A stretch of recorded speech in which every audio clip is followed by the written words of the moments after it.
Okay, so what I'm going to talk about is we're going to go through the stamper collection, well, all of the animals basically, and I'm gonna read the story as it was created when I sent it through to Jules, um, and she's done such an amazing job at putting the bio, the photo, and the stories on this beautiful little bit of paper. I really, really, you're pretty clever, sister. So this first stamp, he called Jibin. In Gumbanga language, Jibin is the general word for bird, and all the birds that I do or that I've done have been. I always start with a love art shape when I do birds, and then everything just folds in after that. And it's the first time that I've really done, this type of bird. Um, from that love art shape, everything else just comes, and to me it makes sense that everything starts with love, and this Jibin is a really, really good example of that. So, Maam Gadan is like, say that's, there's so many people that are sitting around in a gathering, and there's various ways of looking at a meeting place, but it's like a special moment when everybody gets together and sits down, and they meet, connect, and exchange all of the resources that are useful. Like the coastal people can exchange fish bones and particular pieces of wood for the people of the mountain or over the range to be able to utilise for catching fish or looking after each other in connection with the land. But this meeting place is definitely about coming together, and like we do at the dinner table, right? We come together and we sit. But there's 3 generations for individual people to sit around together. That's the generation before, it's the generation now, and it's the generation to come. So I take that into consideration, and each one has their own rightful passage to be in that circle. So Jiliga in Gumbangri means tree. So this amazing, beautiful gift that we've been blessed to live with in this lifetime is such a massive resource for us. We can create a house with a tree. We can create fire with tree. We can make canoe with tree. We can carry our baby with the coolement of a tree. We can gather food with tree. So Juliga provides an abundance of services or ways of being, and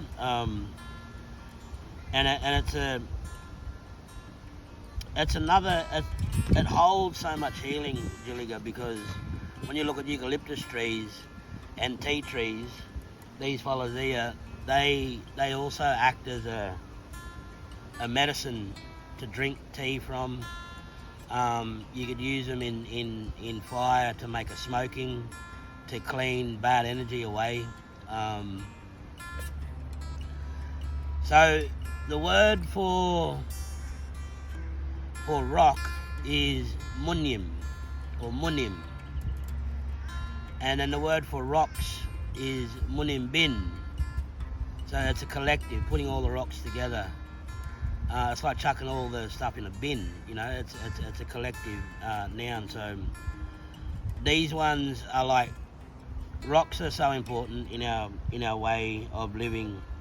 I see a lot of rocks in people's kitchens, in gardens.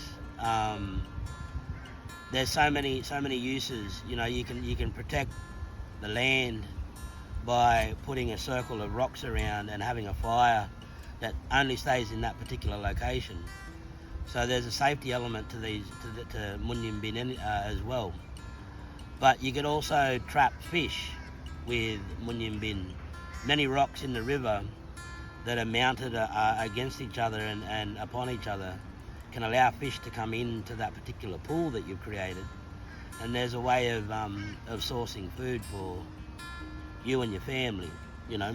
So I'm trying to share it in a Gumbangri kind of way, as well as a just a general living way for all of us to connect, and also a way for children to understand that rocks play a big role in how we could see them in a new way of looking at them, you know. So that's the stamp for Munyimbin. This next one I really like. Well, I like all of them. Don't get me wrong. But this one here, this one called Nungu. Nungu. And Nungu translates to kangaroo for us in Gumbangri. And Nungu is one animal that I find quite powerful, not only as a source of food, but from observation, just watching how this amazing creature operates. You know, the tail is so powerful. It helps for it to stand and gain height. It's like a rudder in a boat that moves the kangaroo while it's in flight. And a kangaroo, to me, is one animal that can't go backwards, so it's always focused on moving forward. And that's the Stamper version, and this is the other version where it's got the lines that show the internal workings of the kangaroo and the food that comes in, gets digested in the belly, and this is like a spinal system where that tail becomes so strong. So that one there is Nungu. So the word Bindaray in Gumbangri is river. So we sitting right next to this amazing river here on Gumbangri Wajal, on Gumbangri land, and the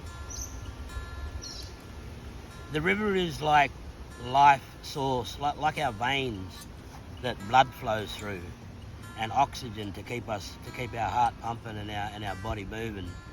The river is pretty much the same, but the river has all elements of life around it. You know, when tree falls in to river, there's life inside that tree that become a food source for us. The water in river is vital. Well, it wouldn't be a river without water, right? It'd be a dry river. It'd be a dry river bed. But you know, I look over there now. There's a multiple of bird life that's nestled by the river. When I look in the river now, I see the resemblance of fish jumping, and the river is life. Bindaray is everything to Gumbangri people. We got my favourite fish up next. This one here, Balungu, is what we call mullet in Gumbangri. And as a young boy, I used to go fishing with my mum quite a lot, and we would catch bucket loads of fish. And I learned a lot of patience because of this fish. My mum would have a hand line with dough, which is just flour and salt water, and she'd propel it like a helicopter, then she'd chuck it out, and the next thing you know, she's bringing this fish in. And there was that many fish that I had to carry the bucket of fish, which was really heavy, up the hill, and then mum would create a separation of fish, and then I would deliver it to family, and we always shared food, and fish was what most of the family really liked. Again, it's the same as the snake. The movement in water for mullet or balungu is beautiful to watch. They jump out of the water quite regularly when you got the chance to see them. And then we got this beautiful one here, Pippi. So this is a new word for me in Gumbangri. It's called garland. Garland is the word for Pippi. And again, childhood memories come through where we used to go jiving. Jiving's a term where you have your feet, you have your feet in the sand, and then you jive. You move your feet like that, and your whole body is just in this twisting kind of motion. And if I'm here jiving, then somebody's normally down here to collect all the pippies that run out to the ocean. And we used to catch big buckets of pippies and shell them, open them up, and clean all the sand out. And the beautiful thing was that I got to see the pippy being received by catching them, but then being in the process of how that was cleaned and then put into a food source where we used to be able to eat curried pippies, and we'd have pippy fritters with fish and damper and all of that beautiful, and oysters, and oh my God, it was so lovely. So pippy's like Bulungu for me. So garland is like Bulungu. It's one of my favourites, and the colour on these shells are absolutely incredible.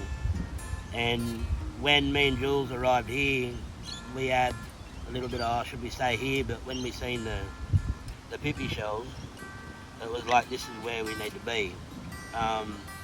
When that comes up, maybe I should do it. Maybe I should do it now with the pippy. Yeah. So this is the stamper. How it's done. We're going to put the stamper on this board, and we're just going to flatten it out a little bit so that we get the best of all the worlds that have been created for this launch. How